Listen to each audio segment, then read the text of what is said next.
for those of you that don't know the drama between Wilbur Soot, it's I think it was the one that was biting his ex like extremely hard, and like to the point of like drawing blood and stuff. I guess his love language is biting, which I guess as a fellow big back I wouldn't do that because I'd probably eat my partner, but you know what, pop off. Also, if you're wondering why I'm up right now, it's because I took a nap like earlier, so I can't go to sleep again, or else I won't wake up for work. I'm gonna be chilling there, just lazy React content for an hour and a half,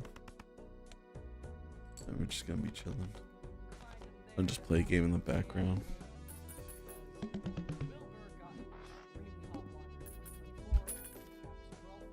Grace, aka the streamer Shovel, published some serious abuse allegations against him after a god-awful response on Wilbur's part. And also, I think it got massive because he wasn't like following it.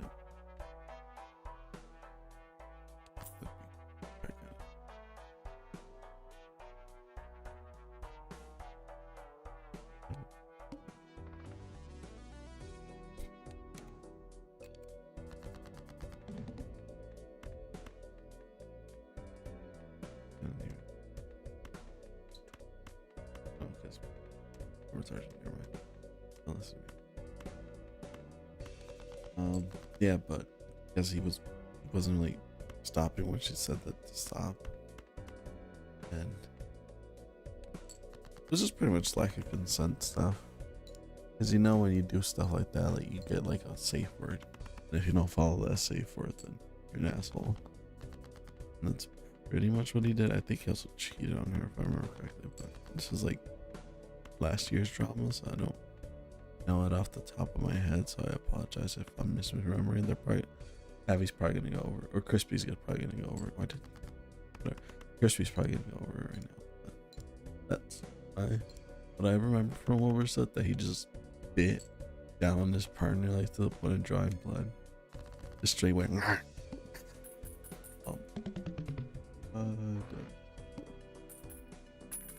It's not showing us.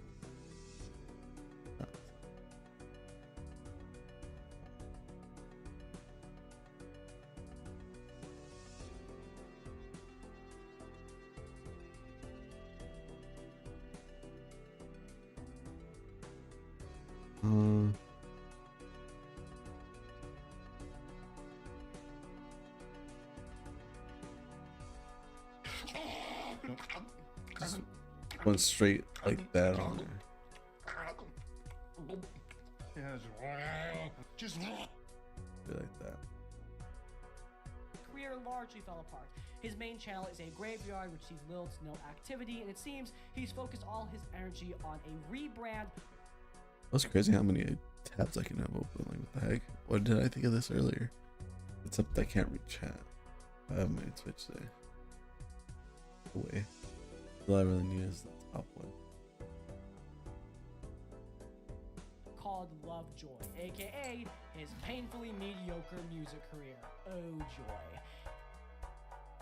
I mean, before the controversy, I was pretty sure that Lovejoy was kind of popular, like on some high key shit.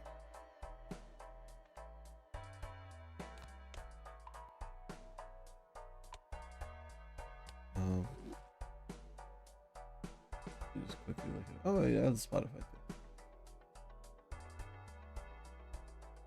Yeah, the Spotify.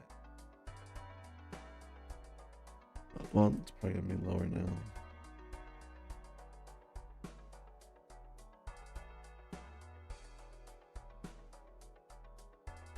Monthly, yeah, they have 5 million monthly visitors. If I had a nickel for a mediocre music career, oh joy, Lovejoy, aka his painfully mediocre music career, oh joy. If I had a nickel for every Minecraft YouTuber who was horrible to women and then went on to make cringe music, I'd have 2 nickels, which is not a lot, but I hate that it happened twice. In any case, goddamn Sky does Minecraft. Oh my god, how far that poor bastard has fallen. It's impeccable. It's wild.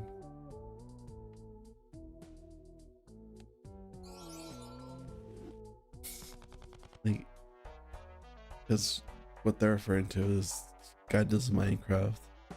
Like, he wanted to stop doing Minecraft, so he went into a music career called Net Nobody. And then from Net Nobody, it turns out that his baby mama was like getting abused by him. And then he had like a whole mental breakdown about how he wanted to like see his child or something, even though he wasn't really in the kid's life, if I remember correctly. He just kind of like just wanted the power over it. At least that was my interpretation of things. I could be wrong.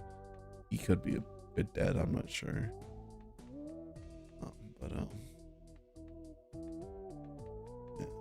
Yeah, that's what I remember from Net Nobody. That was Sky Does Minecraft. And I used to watch this dude like all the damn time. Like, it's like, I used to be a huge fan of Sky Does Minecraft. I mean, I guess everyone was, because he was like a huge YouTuber at the time. Like, I remember being like those little cringy kids that kept saying butter to everything, dude. That's how much I like that guy, and just see how far he fell down from like having everything to just being a complete like nobody's crazy. The fall off needs to be studied, because it is actually insane. Oh. Button. It seems like kind of a done deal. Minecraft YouTuber does something horrible to women, Minecraft YouTuber gets exposed, Minecraft YouTuber's career largely dies out. All done and dusted. And yeah, the story would be over if this video was about Wilbur Soot. Problem is, this video is about one of Wilbur's superfans. Enter Tyler Catastrophe. When you're looking at this guy's TikTok page, it seems pretty normal by TikTok. Not the boy, anything for views. What the hell? Nah. It can't be.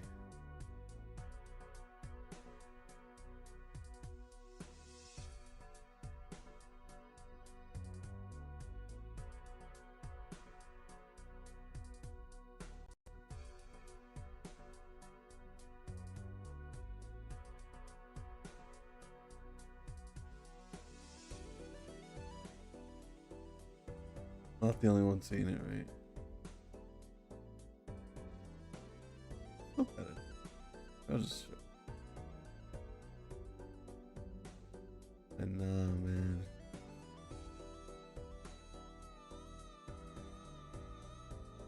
And how they do that to my boy. Give him an ear pierce. Yeah, I can see it. The same colored eyes. Just shave the beard down and give him a nose ring. Damn. It's the boy.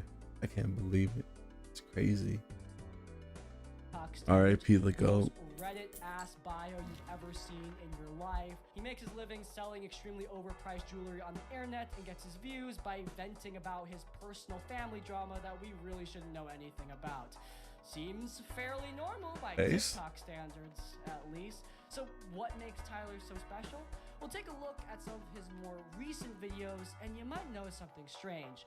They're getting a lot more views than you'd expect from a content creator of Tyler's size. So clearly, he went viral for something, and oh boy, something indeed.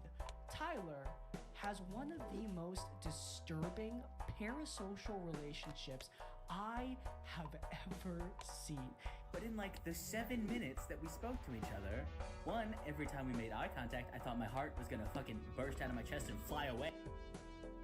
Like, I've been in front of celebrities and I've never even felt that way. Goddamn. And I'm not saying like micro celebrities. Like, I think I told the story before, but when we went to Vegas, we saw Canelo Alvarez, and he was just by himself. He was just chilling, and then my brother-in-law said his name out loud, and then everyone started flocking. But like, we got like, it wasn't really face to face, but I didn't really feel anything towards the dude. I'm just like, oh cool, it's the boy. Hopefully he had a good dinner with his family, and hopefully we didn't interrupt anything. But like, to have your heart flutter and stuff over just like a micro celebrity is kind of crazy. Wait. Two, I was so nervous that my head just shut off and my mouth had a mind of its own. He has had a multi-year, one-sided thing with a content creator. And the content creator of his choice? I don't think I'd...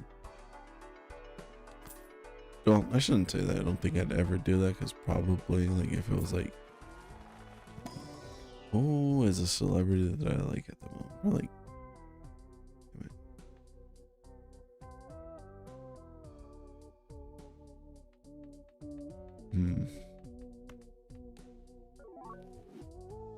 I have no idea who was. I can't, off the top of my head, I don't think I can think of a celebrity that I'd like fangirl that hard over, but there might be some, like probably The Weeknd, Kid Cudi.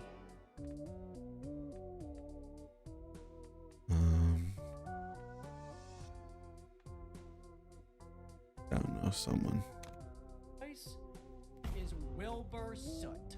Yeah, he decided to form a one-sided parasocial bond with the allegedly abusive Minecraft YouTuber. Very high standards, I suppose. But this story goes way deeper than a couple of his recent uploads that have gone viral in the year of our Lord 2026. Tyler's obsession goes back years. This rabbit hole is deep, and it's time I dig it up for you guys. So, without further ado, my friends, what the hell happened? I think the closest I've ever been to that parasocial to anyone is like VTubers, probably, or Rustage from like Daniel Rustage. Because I feel the most parasocial thing I could do is like support them, but then again, there's people that like legit like go out of the ways to try to meet them. Yeah, I guess I could say that I'm kind of like that with Daniel Rustage. Like when he was doing Puzzle Pirates, I downloaded the game, learned how to play it, and then he never streamed it again, or I was away. That's like, I guess I can see the kind of obsession, but if I met him in person, would I like be hyperventilating? I don't think so. I just can't fathom that. Like that's, I don't want to say that it's weird, but it's just extremely like unnerving, I guess, that people can get to that level of like personal. Like I don't even want to say that it's like personal, but I think to them it would have been personal because they think that they know you, like all your actions and stuff. So I don't know. I don't know how I'd feel if I ever met someone that's like, I know you. Like, do I know you? No. But I've watched your every single stream, every single video, every single second. And then just kind of like sit there and just be like, okay, cool, thanks, appreciate you. And like, no, I genuinely love you. And I'm like, damn, I don't know. That level of someone wanting you is just mind-boggling to me, I guess. I had a crush on Bolt since 2019 when I heard him laugh in the background of someone else's video. Heard him laugh from the back of someone else's video is insane. God damn. Holy hell. Yeah, if I heard that line, I'd be like, no. I'm getting an a restraining order ASAP. What the heck? And it felt like life itself. Of course you are on my side. You were doing my sweet gay love with all this kid and stuff. I just realized I don't have my lesbian experience. So sometimes I just want to make Okay, before we get into Tyler's nonsense, I think it's really important to cover Shelby's stories about Wilbur, because I think that gives a lot of context as to why people were so upset with Tyler Catastrophe for his weird obsession with Wilbur Soot. Hey guys, editing quickly here just to clarify that this segment of the video does have many clips from Shelby herself describing the abuse, and I understand that that can be hard for some of you to watch, so just trigger warning for discussions of abuse. Okay, so Shelby Yes. Shovel was in a relationship with Wilbur for a while, and Shelby's relationship with Wilbur was fine at first. She was happy and she felt safe around her partner. There were some miscellaneous issues, and they're not Miscellaneous. time in their lives, but I just want to point them out before we get to the really bad stuff. Wilbur, according to Shelby, was extremely messy. Like, he was a complete slob. His house was constantly in a mess, and she had to I can't judge him for that because my room is a mess too. be the one to pick it up with no help from him. But I'm the only one that like picks up my stuff because I don't have a partner. So any single ladies out there, holla at your boy. It got so No, I need to be adulting. I'm just lazy. bad at one point that he had a full-on insect infestation that she had to handle. He said he does. Okay, like I can't even judge him for that because I had ants in my room, but that's because I guess one of the floorboards like led to the outside and then we're getting in, but it hasn't happened since, and I haven't been trying to like keep sweet stuff in my room, so I fixed it. It wasn't any partners, it was just me. I'm like, oh, the ants are biting me as I sleep. Like these little critters, I hate them. Oh, Yoda! So I just put like ant poison. It was easy. But with them, they'd probably just need like those insect repellent things, like the cockroach traps. Doesn't clean at all when I'm not there because he just waits for me to get there to do it. And Actually, that's a lie. I do sometimes leave my bowls, and then my brother cleans them up. I think he low-key hates me, but because it's his house, he wants to keep it clean. He doesn't. He just does it. And I do try to clean up after myself, but I do just get lazy. I can't even fault Wilbur Self for doing that because I do it all the fucking time. I'm just letting it out before my brother overhears. I say, damn bro, why the fuck are you still up, you dumb piece of shit? You got work in like an hour. I'm like bad.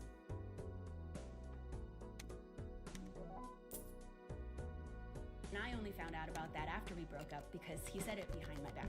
Was supportive and a loving partner, am I right?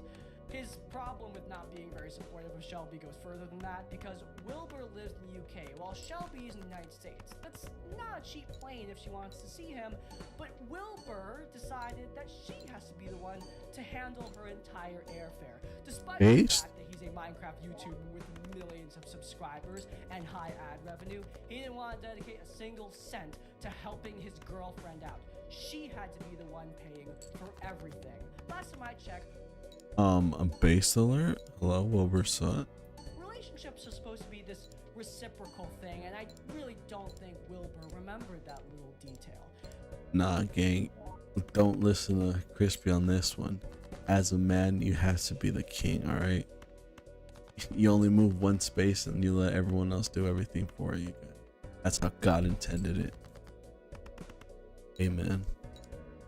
I'll fuck with you if you don't do your part. Like, come on. And the partnership's supposed to be like two people coming together, improving their lives and their situationship together.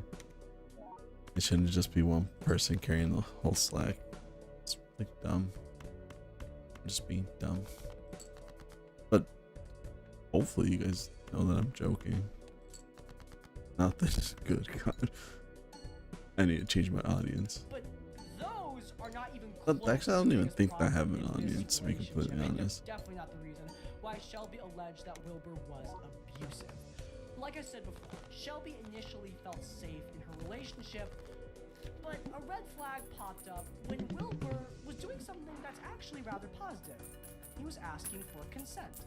And he wanted to make sure that I was okay with inviting me because he didn't want me to come back later and say that he abused me, which I thought was really weird considering he had never hurt me before. And so why would I call it abuse? And why was he thinking about that? Yeah, that is kind of a wild thing to say, especially when you seem to be doing the right thing and asking for consent. Now, I want to make it clear. Yeah, and that's the part that I was telling you guys earlier. He did ask for consent, but then he just kind of ignored it, so it kind of painted the picture of him just doing what he wanted, whenever he wanted. Because again, getting consent, that's, oh yeah, go for it. It's positives, that's W's right there, but as soon as you like get rid of that consent, you take away the person's like all those cards like person's agency, and so it's kind of more like a power I wouldn't say power trip, but it kind of like falls into that realm.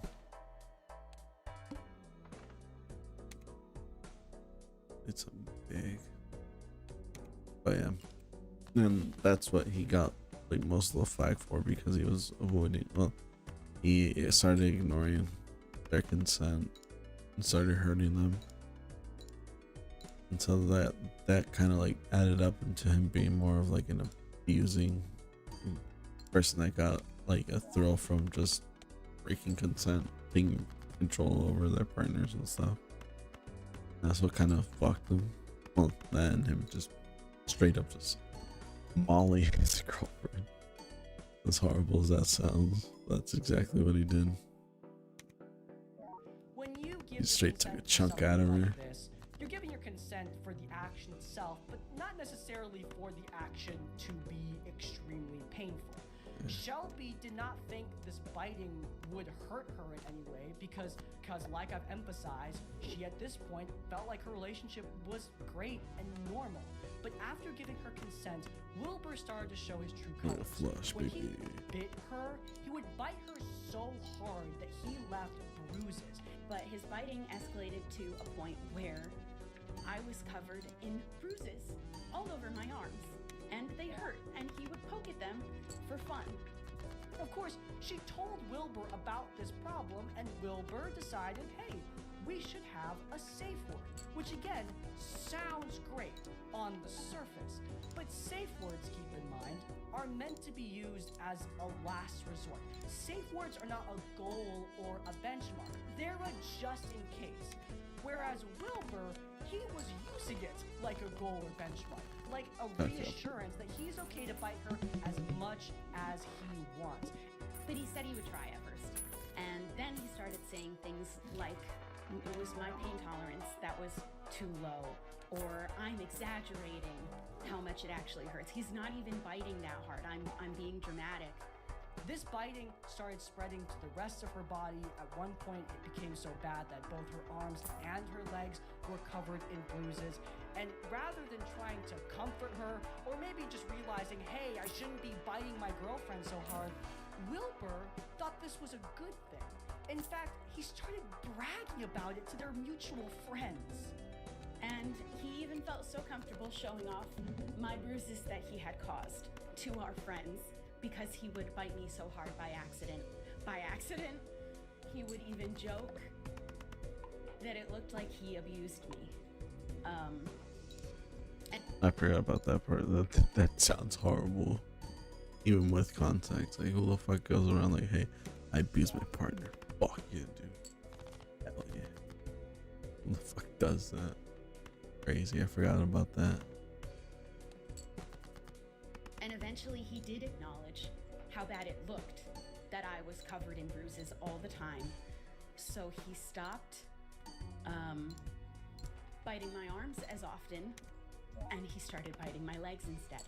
I cannot emphasize enough how disgusting that is. Can you imagine being Shelby, sitting with your partner and your mutuals, and you gotta sit there and watch your partner laugh about how he looks like an abuser and joke about the bruises that are covering your body? Yet that is horrible. This relationship was awful. Wilbur, in my view, is disgusting, and there's a good reason why Shelby ran the other way, and good reason why she wanted to talk about this. The worst part is that according to Shelby, she didn't even realize at the time that what was happening was abuse. She thinks of abuse as hitting your girlfriend. The biting was just different from what she had in her head, so it wasn't until later that she really realized how bad it all was and decided to make a video talking about it. And I felt like sharing my story was really important to warn people. I want people to see the signs that I refused to. I want you to listen to your body and get out as soon as possible. Tell your friends the truth and let them help you. I think it's important to note that she did not name Wilbur in this video for reasons that are her own. Instead, people just, figured it out from the context clues and, of course, through Wilbur's own response. Because after Shelby came out and after many of their mutual friends came out and said they would be distancing themselves from Wilbur, Wilbur decided, hey, I gotta talk about this. I decided to talk about it on his Instagram stories. During our relationship's final months, I regrettably became sloppish, disrespectful, and selfish. These actions caused a lot of pain to my ex-girlfriend, and I've since sought therapy. Some of these YouTubers in therapy, they think that's like gonna be a fix all. And I think therapy is mostly just how to avoid the triggers or how to control yourself when you are met with your triggers. But it's not just gonna oh, I want therapy, guys. I'm 100% cured. Mental illness gone. Absolutely fucking eviscerated. I am 100% sane. Therapy don't work like that, pal.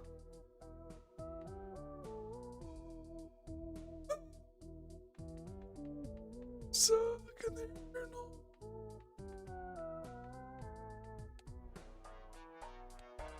Actually, to address these behaviors, making significant lifestyle changes to rectify my past actions, I have come to realize I found God, and God said He forgave me, so I forgave myself. Thank you, everyone. how much my past behavior hurt this If I'm ever canceled, I'm gonna drop that line just for the lulz. person. I truly, compassionately believe I've made great strides from the person I once was.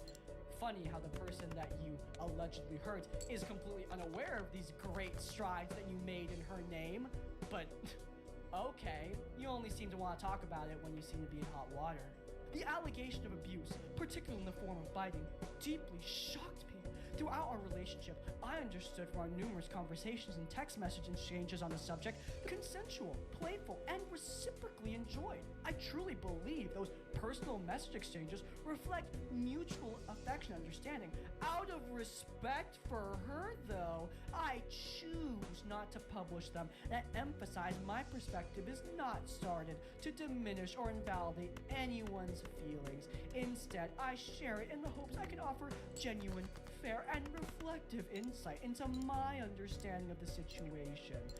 Oh my god, this guy. Notice that he's using those fancy SJW words about understanding her feelings and moving on from his actions. But when he's talking about his actions, he's not talking about the parts that are actually bad. In fact, he's very purposefully, in my mind, avoiding the actual important parts of Shelby's testimony. He's not talking about how he left bruises on her arm and the extent at which he bit her, and he's not talking about how he bragged about it to their friends. Those are the worst parts of the story. Instead, he focuses on Shelby's consent. It's a part of the story he thinks he can win his audience over on, because it's very clear the narrative he's trying to build. She consented. I thought it was fine. When, dude, she consented to the biting. Yeah, she didn't consent for you to leave bruises all over her body, and she certainly didn't consent to you bragging about it to your friends. Are you kidding me? I mean, you think about this for more than 2 seconds, especially if you watch Shelby's video and you realize how ridiculous it is. But if you're a Wilbur Soot fan and you don't want to watch Shelby's video, you just want to love your fave, then this apology is probably going to work on you because he's straying away from the important parts. In my view, this apology is very blatantly manipulative on Wilbur's part. And Shelby, God bless her, she called out this apology for exactly what it is. A manipulative bastard who doesn't give a shit about changing. He just wants to say the right words, press the right buttons, so he doesn't get in trouble. And in my opinion, the most obvious thing to me is that the apology is not genuine at all. If it was, I would have been referred to by name, simply. Wilbur lost his collaborations, many of his friendships Preach, left him as well queen. because of God. Could you imagine being the friends in those situations where Wilbur is bragging about looking like an abuser? I wouldn't want to be friends with the guy either. But like I said earlier, it worked for the most part. There were still people sticking by Wilbur, and one of those people was Tyler Catastrophe. This week's videos are sponsored by Roll for Combat and their new Kickstarter, Eldamon Legends, finally updating the beloved Pokemon conversion for D&D 5e and for Pathfinder. This release contains 2 new classes, new legendary Eldamon, 160 other new Eldamon, as well as all their lore, new setting information, and plenty of mechanics and guides for integrating all of this smoothly into any game. Roll for Combat have been developing Eldamon for a while, but you want to know a new addition in this book?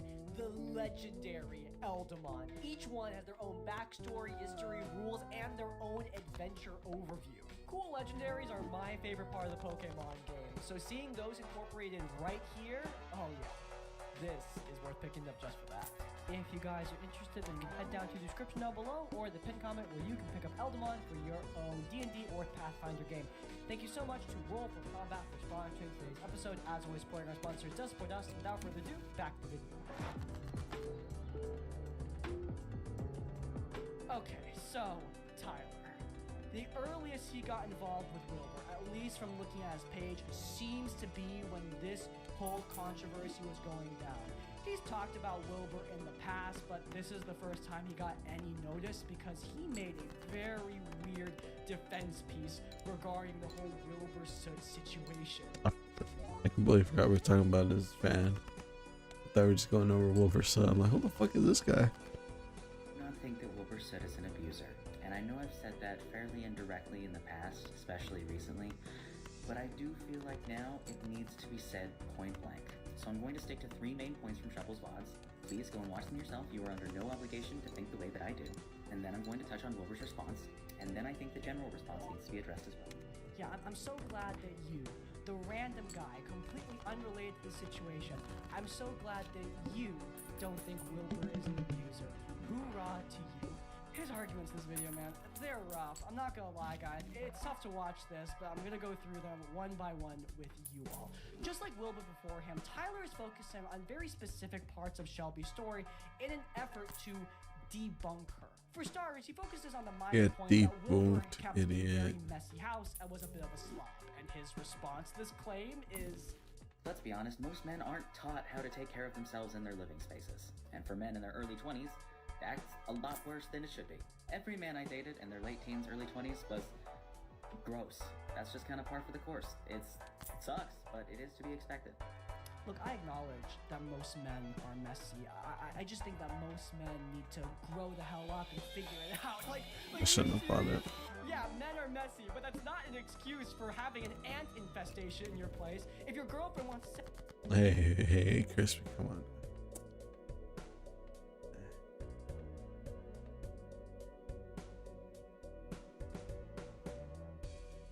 Let's not get all crazy.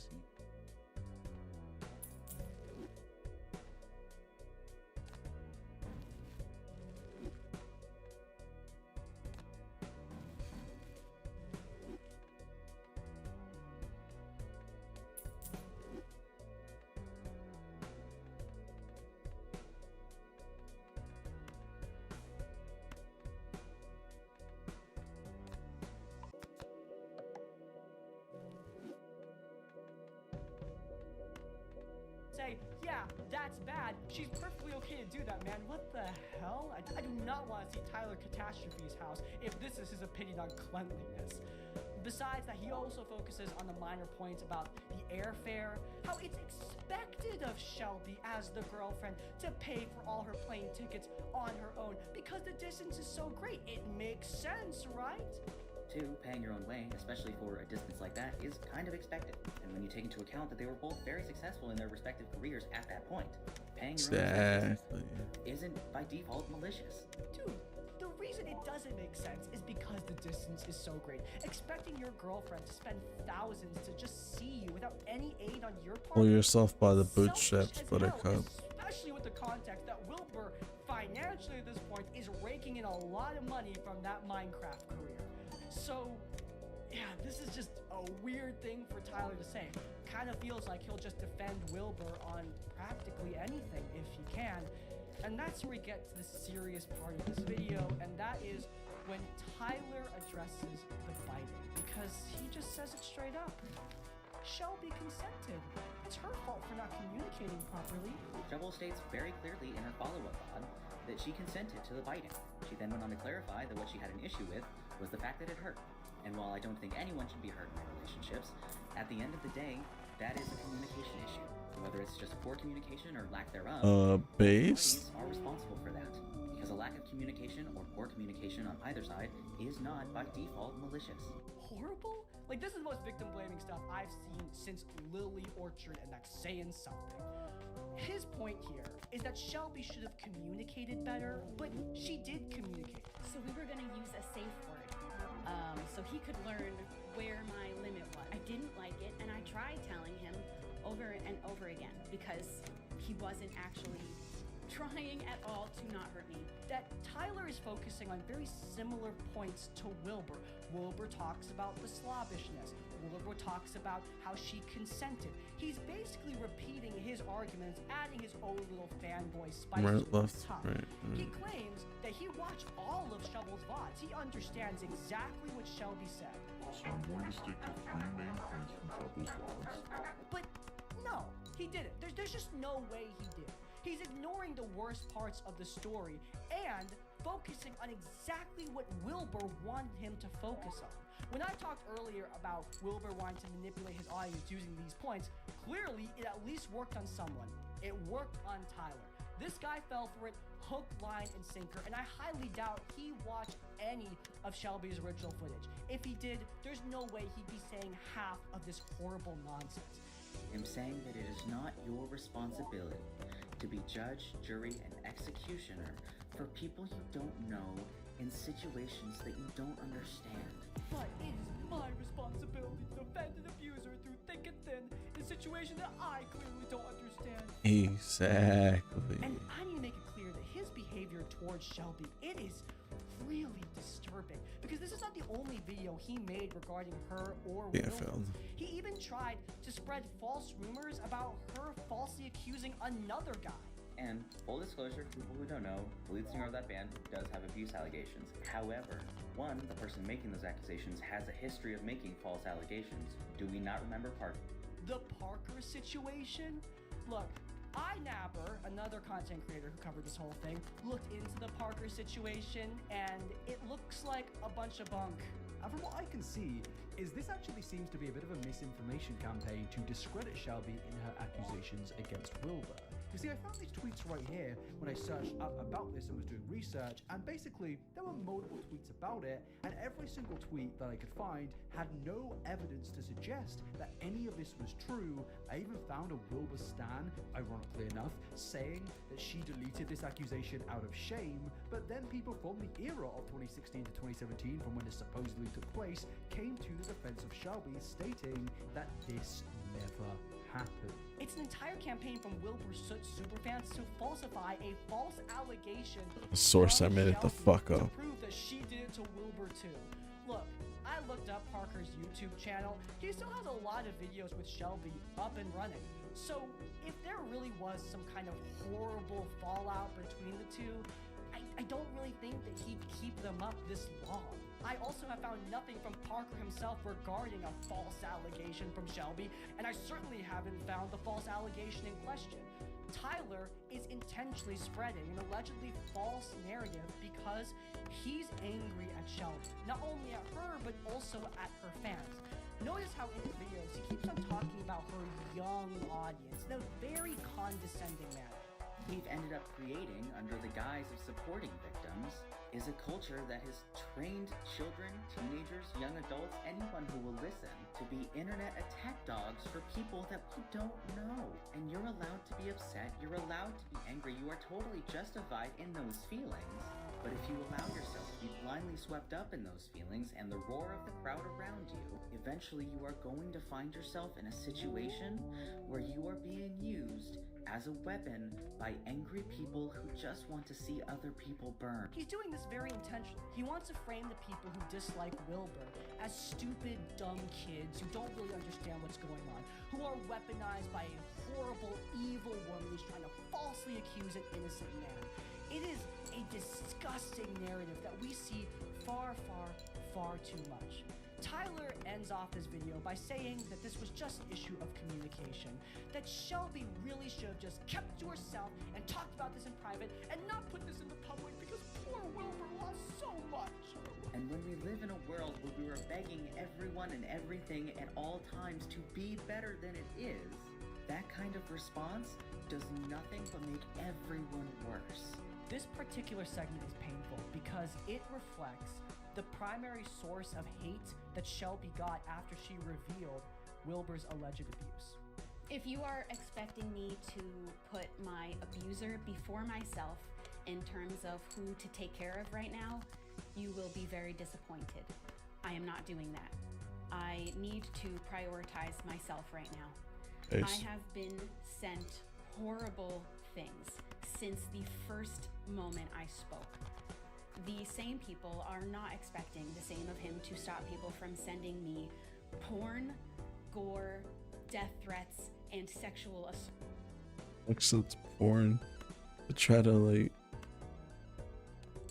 be worried. Threats. She's not responsible enough. She isn't being kind enough to the man who covered her body in bruises. Do you understand how ridiculous that is? Tyler himself, when he's responding to people hating on him for this insane point, he keeps on saying how he's a good person, how he knows he's a good person. You can believe whatever you want to believe about me, but I will not believe it for you. I stand by what I said because I know I'm coming from a place of integrity and experience. The only person I'm obsessed with is me because I'm amazing. Oh, he thinks he's amazing. Look, if that was really true, if you really had this much self-confidence, then you wouldn't need to yap about it so much, okay, honey? Confidence is quiet, and you, Tyler, you never shut the fuck up. Shelby put consequences onto Wilbur. Think about how much this hurts him. What about forgiveness? What about love? What about compassion? But Where's the love, about guys? Come on. It's about Shelby. What about love and compassion for her and the aftermath of this thing that she allegedly went through? Are they really incapable of changing, or are you just not letting them? Have they really never changed, or are you just not acknowledging that they already have? Because if you're going to call someone out for their behavior, you have to be willing to let them change the behavior. Because if you don't, you may as well just admit to yourself and everyone around you that you're not interested in people being better. You just want to watch more people burn. I also think it's incredibly adorable that Tyler thinks he can lecture Shelby about keeping things in private because, in case I need to remind you, Tyler himself built his entire career by oversharing personal details about his family. Remember that? How the hell can you lecture Shelby about keeping things in private when you seem completely incapable of doing such? I also do want to clarify that Shelby's okay to share this information, whereas I'm uncomfortable with Tyler doing so on his page because Shelby is talking about an influencer. Like Wilbur said, a lot of their audiences are younger kids. I don't know about you guys, but I don't want the Brighton Biter being the one influencing my kid. I would rather have an idol like Shelby or like Dan TDM, not Wilbur Soot. Exposing these kind of public figures is incredibly important to keeping our kids safe. Because if they're influenced by someone like this, we get more Wilbur Soots in the world. And I don't think any of us want that. But yeah, if you think that defense piece was bad, strap in, because this obsession, it gets so much worse. Okay, so I want to give some context on Tyler before we move on to talk about how much he adores Wilbur and his band. Tyler seems like a person who is very prone to starting parasocial relationships on the internet. And my evidence for this is going to be those family videos, the ones where he's oversharing personal details about his family trauma. Seriously, I know way too much about this guy after looking through his page, and I'm not going to be going in depth on his family drama because Yeah, it goes frankly, based off of the one that you can should have see. been none of my business. Tyler shouldn't have been sharing this stuff in the first place. But the fact that he did shows a lot about his character, because if you listen to his language in these videos, he's very much treating his audience, treating the internet like it's a support network. I used to love birthday cards as a kid. I had them all that I kept in a purple raspberry tea tin that my grandma gave me. And then at some point in my teenage years, my parents got divorced, my father paid record boots. Throw away basically everything we owned, and I didn't have any of them anymore. So if you would like to send me a birthday card, my birthday is April 15th. I don't know much about Tyler, but it seems pretty plain to me that he doesn't have a lot of real life friends. And he definitely doesn't have a lot of family members he can lean his head against. So instead, he's turned to the internet and is using it like a therapist. This is incredibly unhealthy because it is a form of a parasocial relationship. Normally, when we think about someone being parasocial, we think about an audience member forming a parasocial relationship with a celebrity. But remember, it can absolutely go the other way. Remember the Colleen Ballinger story, the ukulele apology lady? It's a gossip train. Hey. Her whole controversy started. She picked up that thing as if it was Thor's hammer, dude. Oh, yeah. Set the precedence for apology letters everywhere. Because she was in parasocial relationships with young members of her audience. Relationships that would eventually balloon into straight up predatory behavior. Now, I want to be clear here that Tyler Catastrophe is not nearly as bad as Colleen Ballinger, and he definitely is not predatory. But you can see why this sort of bond with your audience is bad. His audience are where he vents about his insecurities, where he gets reparations for the sins in his past. His audience is his foundation, and that is just never a good thing. And I think it shows where his parasocial tendencies come from when we start talking about Lovejoy. Look, there's nothing wrong with adoring a band. You guys know how much I adore Le Sserafim. Dude, as I'm editing this video, Le Sserafim literally just released their comeback. Oh my god, I am so excited! But, like, I think I'm a pretty massive Le Sserafim fan. I am not even close to Tyler's level. Because it's not just that he enjoys their music, he wants to be parts of their music. Lovejoy is legitimately the only band that I cannot listen to without wishing I was in the band, which is kind of strange because I'd give anything to be in just about it. That is Lovejoy. Like a DMC and fuck it. Honestly, what he sees.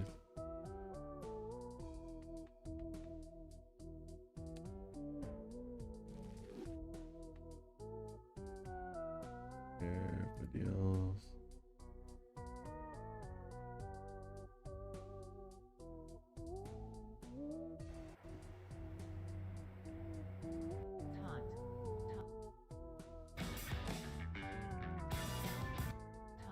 By Lovejoy.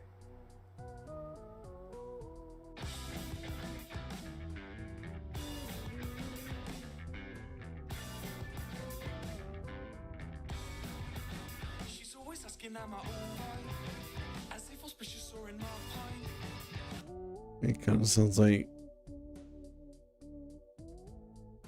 I don't even want to install three door cinema, but kind of sounds like that. Mixed with a little bit of Oh, funny, I saw her a good night. Thank God the time is short. And yes, you always do that one thing when you wrinkle up the nose bridge. I'm trying to figure out what that meant.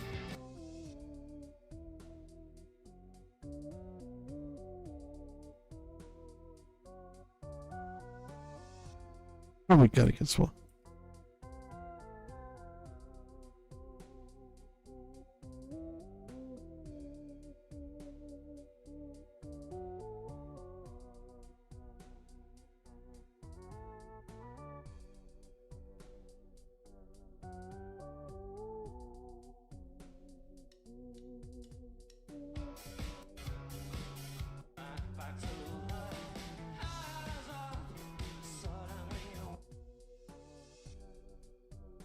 Any band, but every single time I hear a Lovejoy song, I feel like I need to roll up my sleeves and be in it.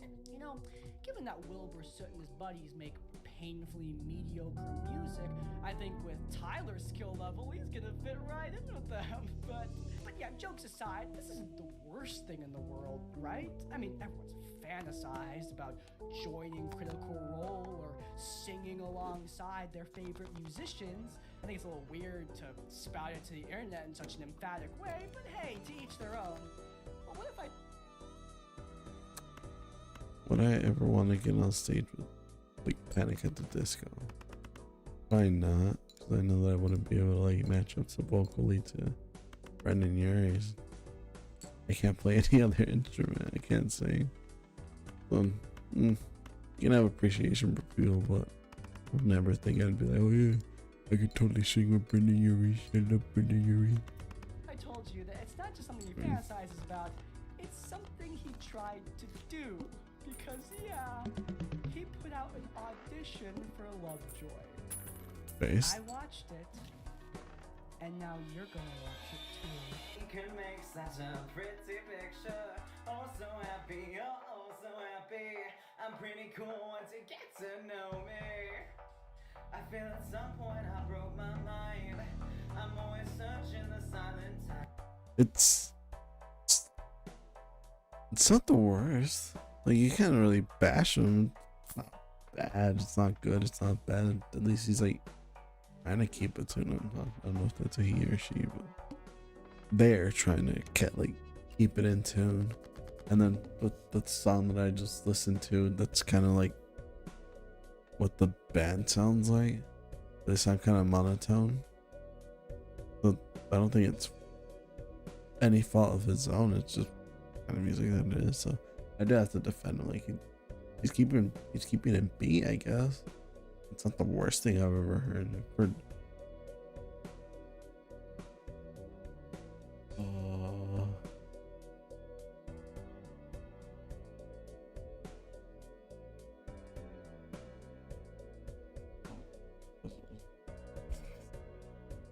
This is probably worse.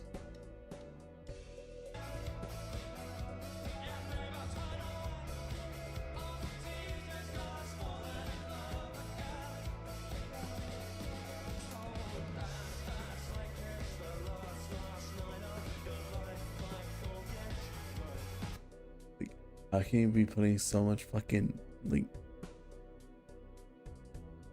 gusto to sounding so fucking monotone? It's like tonight, that seconds la time off your la, like dude, like in his throat's like he's screaming the shit out, but it sounds like he's whispering it. That's kind of like what Rosette's doing. Like I personally can't sing, but like Guys, choose kindness. Choose.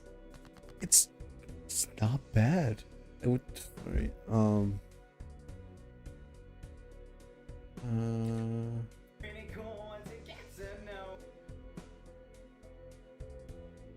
Do it in the background because I gotta defend the boy. All right, I don't think it's that bad.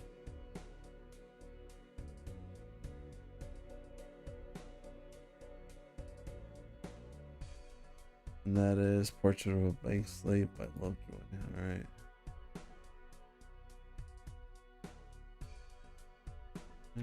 I can't stop.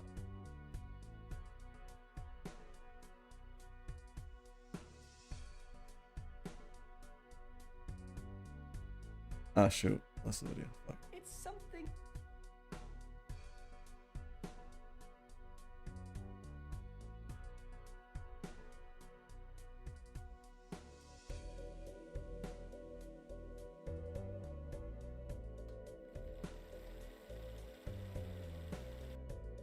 What's the lyric, bro? Okay. Alright, let's listen to it.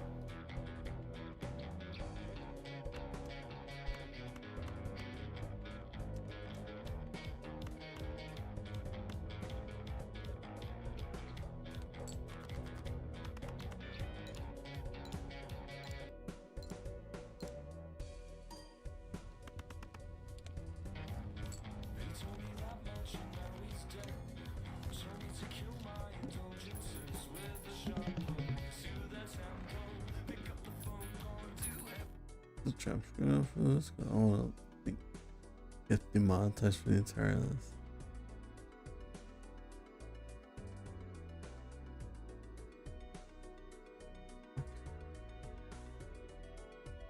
Music. Trap Zip is amazing, dude. Holy hell. Even the damn.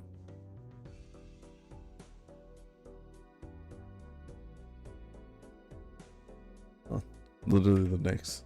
Yeah.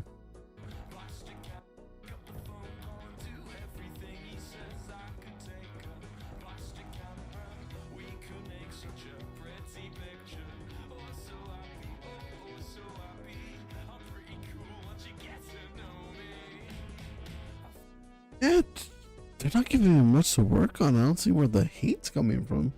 The dude's at least trying to give it like a little emphasis with the get to know me. Like at least he's trying. Like, it's not his fault that Lovejoy sounds so fucking monotone that he can't really hit any notes. Is that really like? I guess it's his fault for being obsessed with them, but does he really fucking like anywhere off of this? He's keeping rhythm. He's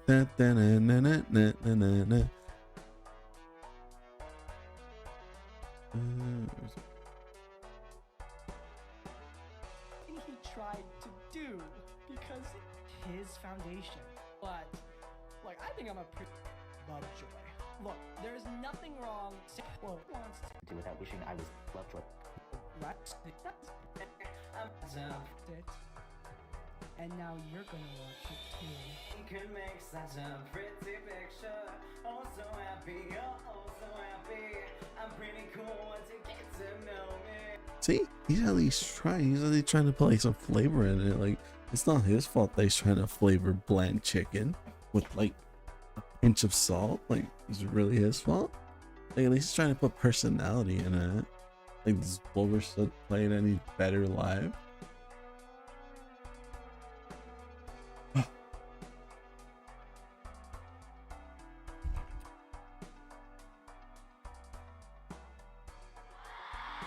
That's from Detroit. All right.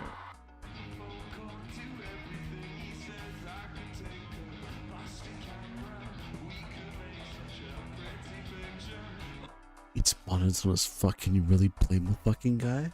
It's not his fault that Lovejoy's monotone is all hell. Like, what do you want him to do about it? That's like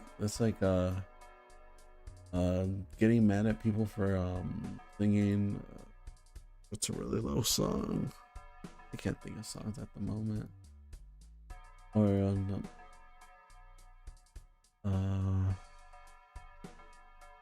trying to think of an example, but I can't really think of any. But it's really his fault. Like, it just sounds really monotone. Like,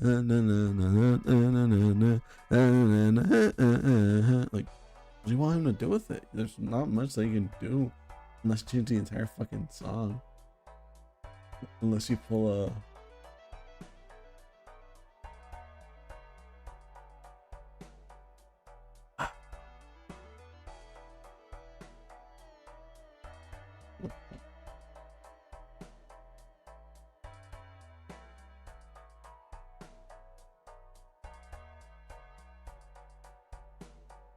This is gonna make sense.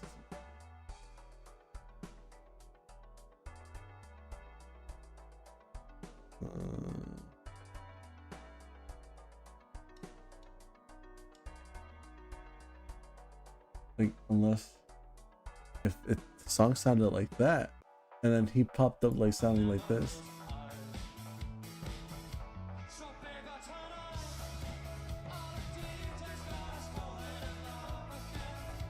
like if it sounded like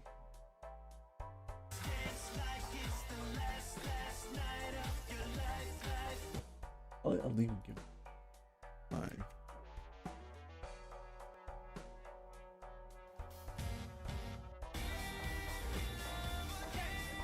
I saw he's still lip sync. Doesn't really matter, but if it sounded like that and then you got this, then I'd understand the hate. But just because he's supporting someone that like sucks doesn't mean that you should hate on this poor man for trying to, poor person for trying to like join a band, give it some flavor. Like, come on.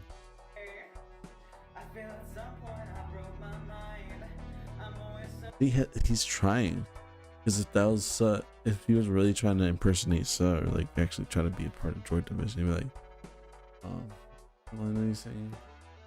Critical role told you. I'm pretty cool once you get to know me. Like, if he wasn't really trying to say, I'm pretty cool once you get to know me, like that's all he'd do. He's at least trying to give it flavor. Can't really blame him.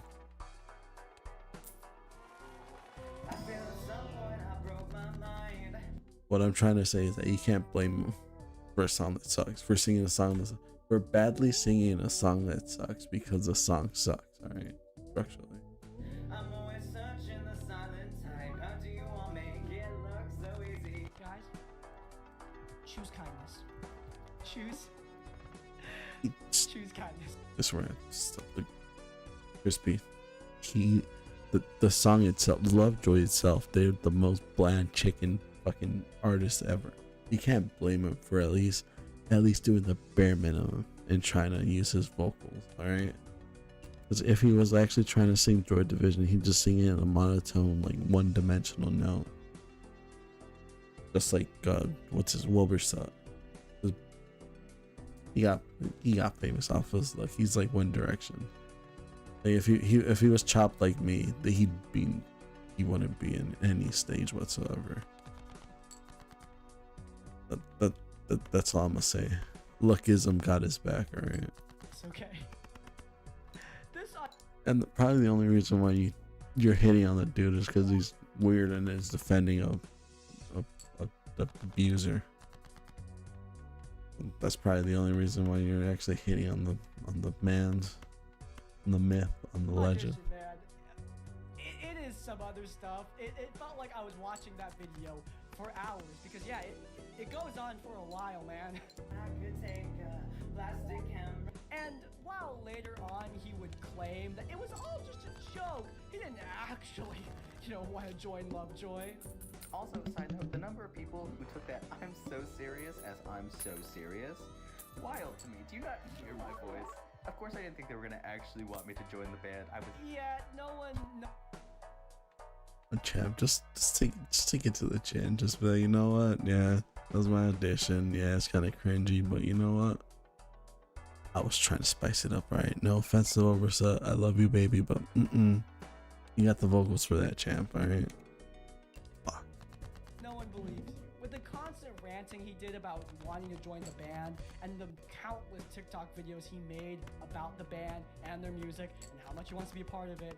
The last video was kind of popping off, mostly because people are sending it to each other to laugh at me, which is fine by me. Thank you for the views. But it's me doing a silly little audition in my bathroom for a band that probably doesn't even want a second vocalist, but I'm a bold motherfucker.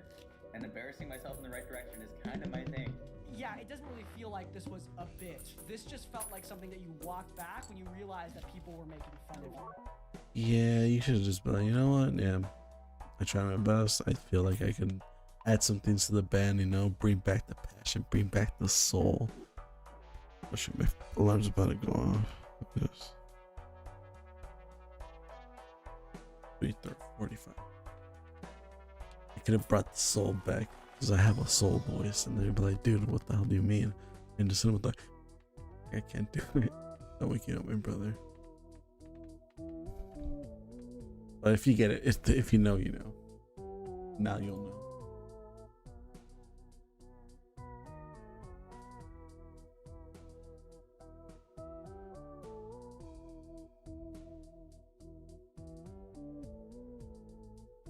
Greatest video ever. Oh, where is it at? Can't be behind the drums. There it is. Yo, singer. Patrick's like, yo, I got a soul voice. And they're like, wait, how do you have a soul voice? And he's like, yo, watch this.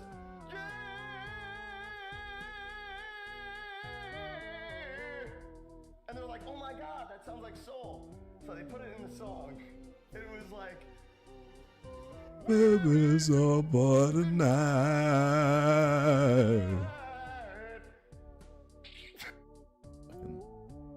I've watched this so many times. It's so fucking.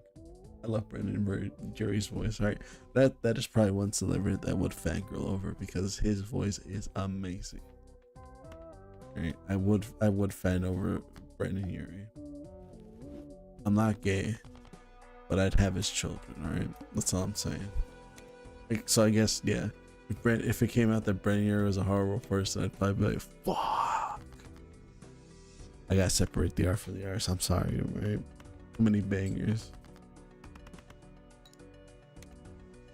I guess, like, yeah, I guess I feel a little bit of myself in this band's.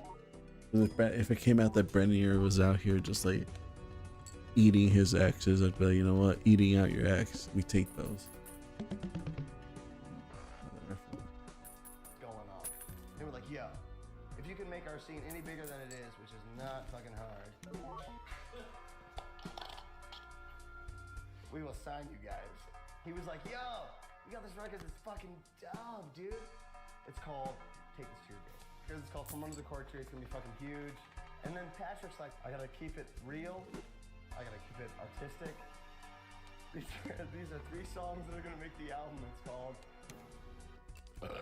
this is called Thanks for the Memories, $20 Nosebleed, and Sugar We're Going Down. And they made this record that was fucking dope, and it fucking hit on the charts like 1, 2. What the fuck is eating out your girlfriend?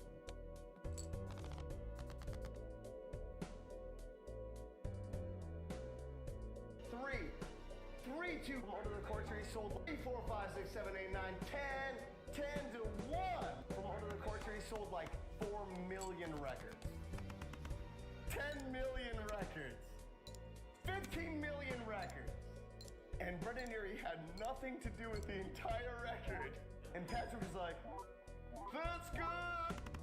We're gonna hit every fucking continent there is known to man. But they didn't. Because We'll watch it later. Combining this audition with the horrible things he said about Shelby, especially in relation to his fandom of Lovejoy, because the main reason why he wanted to defend her was because he was annoyed that people dislike Lovejoy because, you know, the lead singer is an alleged abuser. Like, that's why he was attacking that woman. That's why he tried to paint her as an angry, bitter ex weaponizing children to attack an innocent man because he wanted to love his mediocre music in peace, which... I'm definitely a big Lovejoy fan. Any band that uses trumpets and lyricism well together immediately has my heart. There's no other way. I'm just not for it. Frankly, I think is pathetic behavior. But yeah, combine that with this weird audition, with his countless obsessive videos where he's describing his love for Lovejoy's music, and you can definitely see the parasocial picture starting to form here. But it somehow gets crazier because he actually met Lovejoy. He met them through a VIP ticket, which is a perfectly normal way to meet your idol, and I think it's perfect across the board. There's nothing wrong with wanting to meet somebody you love and paying to do so. It's business. But that's all it is. It's business. When celebrities meet their fans, they're doing it because it's an obligation. They're working. They are not your friends. But Tyler... No, that is wrong. Clearly, when I go backstage, they want me there. Alright? I'm sorry. I disagree with you. They literally know me. Their songs are about me, alright? How fucking dare you say that otherwise?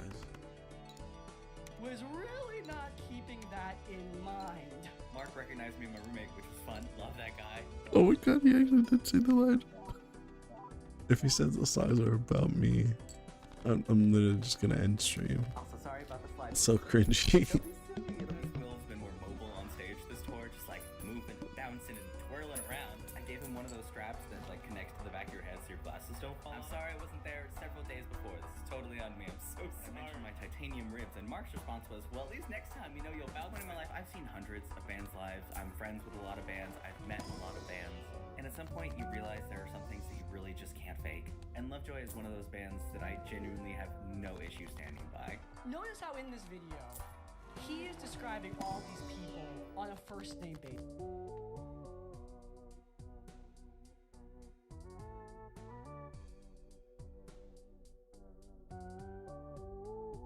Who's that?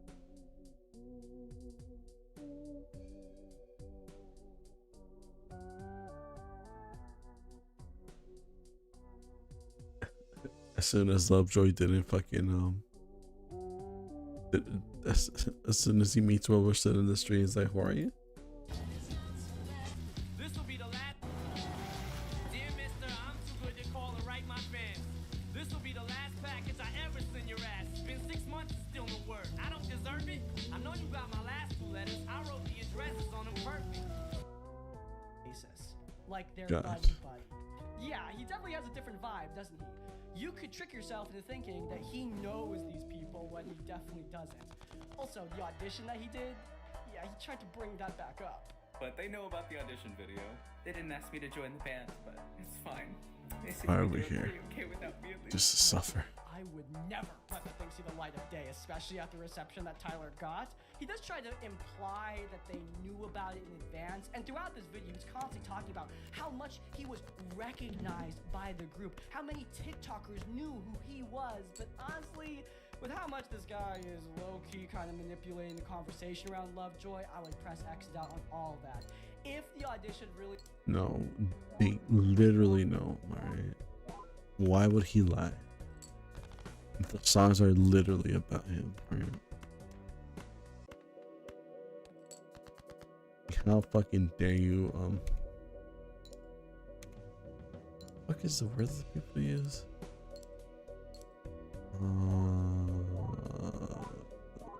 Think of words. I was gonna make a joke. I can't think of anything. Except the songs are literally about him, alright? It's kind of insulting that you don't even like understand how much they like him. really did come up, it would not surprise me if Tyler himself was the one to bring it up. Again, it doesn't really seem like it was just a jokey thing if you're bringing it up with the band in question, but hey, that's just my opinion, I guess. On this note, it's one of the bands he claims to be friends with. He even said he was writing one of their songs, but they straight up said they don't really know the guy. So, yeah, write that one down. But the worst Fuck, I was about to play the stand clip again. part of this little 7-minute interaction that he had with Lovejoy was not how he interacted with the bandmates in general, it's how he interacted with the lead singer, Wilbur himself. Because in a later video, he would describe a little situation he got in, where he flirted with someone at work. Looking everywhere but at him because he's working and I wear my heart on my fucking face. And I think I'm doing okay. I'm not flirting. I'm trying real hard. Because you don't flirt with people when they're working. They can't comfortably tell you to fuck off. That's not okay. And he makes one tiny little silly mistake, hits the wrong button, it's fine. And he says something along the lines of, oh, I'm so sorry, I'm stupid. And what comes out of my fucking mouth? You're adorable. It's fine. Somebody put me down. Who allowed this? I am 26 years old. Why is having a crush right now so embarrassing? Never in my life have I been so verbally lost in front of a guy. Clearly there is no coming back from this. The someone at work was not a random someone. Yeah, it was Wilbur Soot. This isn't just a parasocial thing. It's a one-sided romantic thing as well. Holy shit, it is fucking Stan. I was just making a joke, but damn. Called it.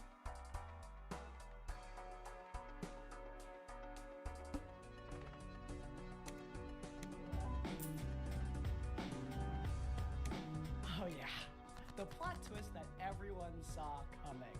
In 2026, in April, this guy released a video where he clarified that whole flirting situation, where he admitted that it was Wilbur Soot that he was flirting with. Not only that, but he admitted that he's had a crush on Wilbur Soot for years, ever since he heard the guy laugh. I have had a crush on Will Gold since 2019 when I heard him laugh in the background of someone else's video, and it felt like life itself leaned in to listen. Life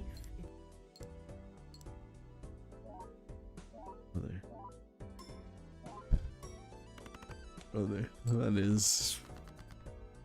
Gave me the creeps, goddamn. I'm usually the freak. I'm the sick fuck in these situations. Leaned in to listen. Can we check on Tumblr real quick? Because I'm pretty sure someone ripped out its soul and made it into a person. And I really wish that they didn't. This video, it went viral for a reason, because the way this guy describes Wilbur is just so strange. This is the allegedly abusive Minecraft YouTuber, a guy that you met at a fan meet and greet. You do not know him, and yet he describes Wilbur like he's his destined true love. He even admits that he cannot form other relationships because he's so deeply in love with Wilbur Soot. Literally no one else stands a chance ever. And at the time, I had just broken off a terrible engagement to a guy who... If this is anyone in my audience, I just want to let you know I'm single. What's up? Just fucking with you. No, that'd be extremely creepy. Who didn't even fucking like me. And since then, I have only briefly dated one of... He was engaged with someone that didn't even like him? Did I hear that right? To a guy who didn't even fucking like me. And since then... Does that happen? To get to get to the part of being engaged, you gotta like each other now, and I assume. Get that far into the damn relationship, to the point where you're thinking about getting hitched.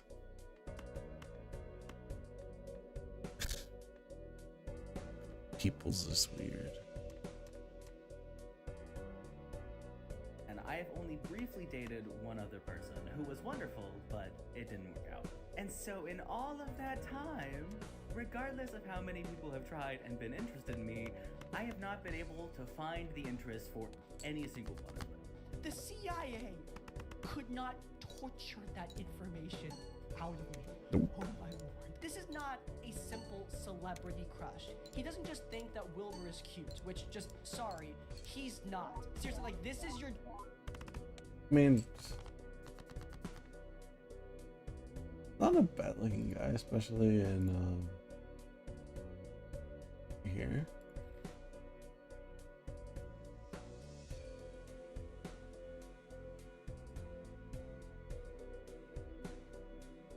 Especially in the sad boy era, and then in he showed like they just put glasses on this motherfucker and they're like, yeah, you know what? Kinda cute. Dream love? Come on. It's not just that he has a... It just without the glasses, he kind of looks like a crackhead, which is why I wear glasses, because without them, I look straight up like a crack fiend, dude. Like I hit the pipe 24/7, 7 days a week. I go without the Fent, I'm pretty much dead. That's how I look. distant crush. It's that he actually thinks that he has a chance with Wilbur. Because I have been recognized at every single concert I've been to in the past year and a half, including 2 of his. And I've been on the Lovejoy Nation podcast twice. So no matter how many times I try to sweep this out of the rug and move on with my life, there's always that little thing in the back of my head saying, there's a non-zero chance. One thing I think a lot of people miss when... Motherfuckers inside to be like, you know what? There's a 0.0000001% chance. You telling me there's a chance. Dude. Wrap it up, bro. It's Jover. He's gotta wave that flag. But that. But hey, you know what? Good on you for staying on the boat. Buddy. When they're talking about this video is that this is him shooting a shot. He's hoping this video gets attention so that Wilbur sees it. Worst case scenario, he sees it, he says, hey, not for me. I move on with my life, it's fine. I'm an adult, who cares? Worst case scenario.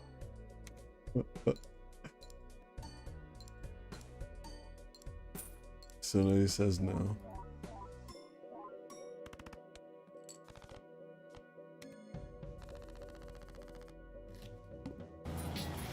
Dear mister, I'm too good to call and write my fans. This will be the last package I ever send your ass. It's been 6 months and still no word. Scenario is that he sees this video and decides it's not for me. He assumes that Wilbur watched his content, assumes Wilbur is going to see this, and he assumes that Wilbur isn't going to be utterly disgusted.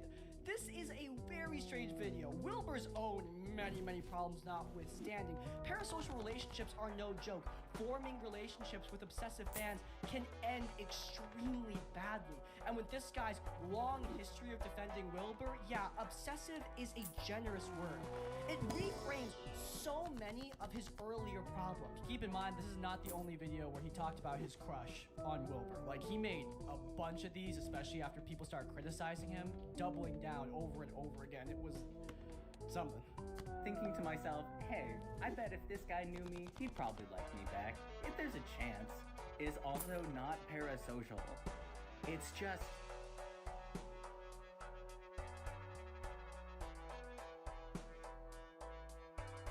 What?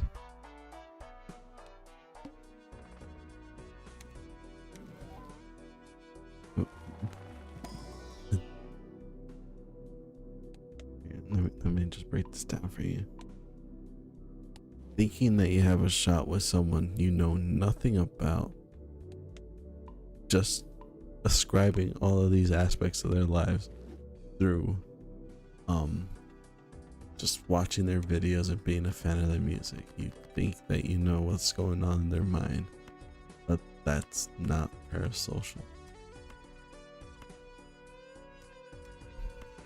Pop off king, I guess. It's parasocial as fuck, but you know what? Do you, boo, do you? Thinking, but also I know who I am.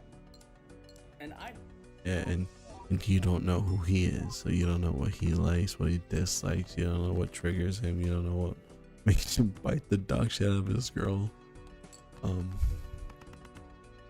You don't know anything about him yet. You think that just because you like are a fan of his, that you have a non-zero chance of ever dating this man. That is parasocial as fuck, my guy. I'm sorry. Sorry that I'm not sorry enough, dude. But that is parasocial to the max. That's parasocial maxing right there, alright? I know I can pull. Brother, not even the strength of King Arthur could ever help you pull a celebrity, dude. Alright, no offense. I don't mean to like look shame you because I'm chopped as fuck too, but come on, buddy.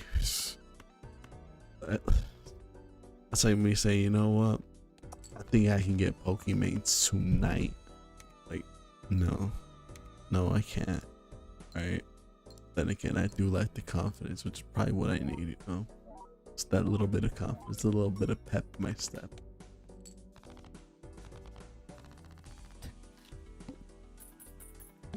When he is attacking Shelton, Literally be. he's doing it in the name of his crush. When he's obsessing over the band, it's because he's trying to get closer to Wilbur. And speaking of getting closer to Wilbur, yeah, somehow it's still getting worse because he's also trying to physically get closer to Wilbur by moving to Brighton where he lives. I'm losing my mind! And the GoFundMe is basically the only thing I'm hoping for my birthday in April. That and tattoos. Tattoos would be nice. A paid trip to basically anywhere would also be good, but I figure tattoos are more accessible. But where this guy wants to live is Brighton. Completely coincidentally, where Wilbur Soot lives. Now, this part of the story is very muddy because of Tyler's own inconsistencies. When he originally started this GoFundMe, he did it because he thought he was going to get a... Alright, well, we'll probably watch this later. Right now, just go finish the channel, check out Crispy. I gotta go get ready for work. Alright, thank you for watching. See you tomorrow, but maybe later today. Bye!